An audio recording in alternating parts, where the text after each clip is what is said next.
موضوع الابراج جميل وحلو وشيق، وكلنا بنحب نسمع قوي، مش هنكر، من الامور اللي شغله الناس جدا. لكن ما ينفعش احدد حياتي ومستقبلي على حاجه واقول ينفع واخد القرار بناء على البرج.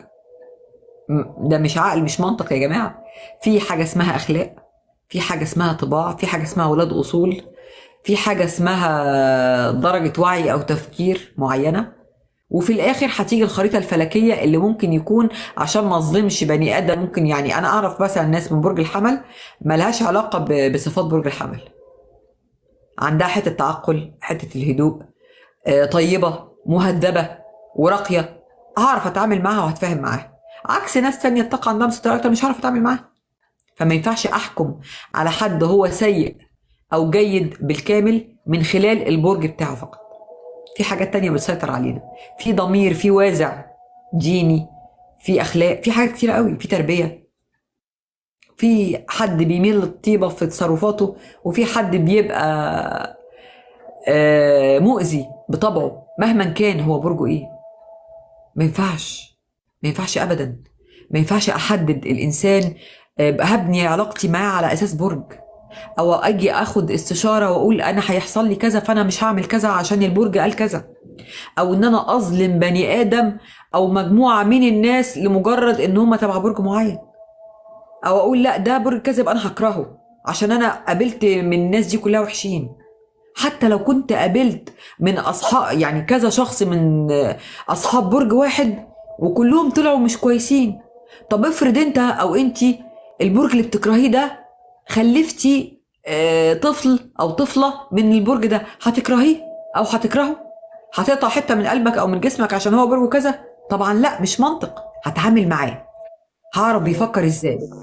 انا خلفت طفل من اكتر الابراج اللي بكرهها. خليني اكمل عشان اقدر ارفع الفيديو ده، ما يعني بتقطعيه ليه؟ عشان يبقى على بعض. يعني فما ينفع، فهتعامل وهعرف الاقي طريقه اطوع بيها الانسان اللي قصادي بطباعه، حتى لو كانت طباعه عكس طباعي. هنا المرونه، هنا الحكمه، ان انا اتصرف. طب لو انا مش قادره اوصل لدرجه هو مش قادر يوصل لدرجه الوعي بتاعتي او افكاري، او انا مش قادره، احاول الاقي منطقه في الوسط، اشوف هو بيحب ايه وبيكره ايه. الحاجه اللي بيحبها اقدر اخليها مكافاه او خليها نوع من انواع التشجيع عشان اقدر اتعامل مع ابني او بنتي. كذلك مع الزوج، انا عارفه هو بيحب ايه وبيكره ايه. ايه النقطة او المدخل اللي يخليه يقتنع بالامور صحيحة عشان ما يأذيش نفسه ولا يأذي اللي حواليه او يورط نفسه في موقف او حاجة تكون مش كويس. فافكر واشوف الحل ايه. كل حاجة ليها حل. لكن هجيب حاجة واقول لا قطيعة عشان انا مش بحب البرج ده فانا مش هتعامل مع حد من معاه، او هتعامل معاه بعداء وندية، ما ينفعش. اه، معانا الاستاذه مثلا هي برج جدي وزوجها برج الحمل، هم فعلا من اكتر الابراج اللي التعامل بينهم بيبقى فيه صعوبه بجد. يعني لو البرجين دول بس بجانب ده، بتكلم في العام غير الخريطه الفلكيه، بيبقى فيه صعوبه جدا في التعامل. طب الامر محتاج شويه تفكير وشويه هدوء. محتاج لما يحصل موقف ولا اللي قدامي صعده للاخر، طب اهدى انا لحد هو ما يهدى. بعد لما يهدى خالص خالص ويبقى في مزاج كويس واعمل له حاجه بيحبها ولطيفه، اكلمه الصدق والاخلاص في الكلام هيحل.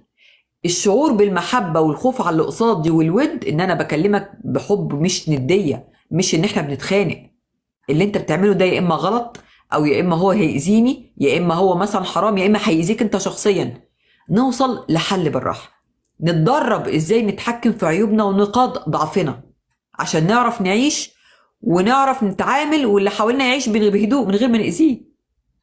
فالامر ده مهم وضروري جدا جدا جدا.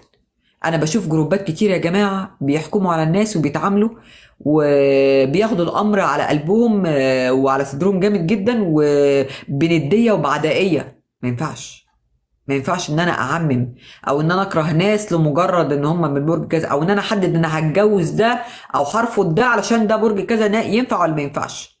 هو اللي ينفع وما ينفعش الفكر والاخلاق والضمير، وان هو يكون حد محب.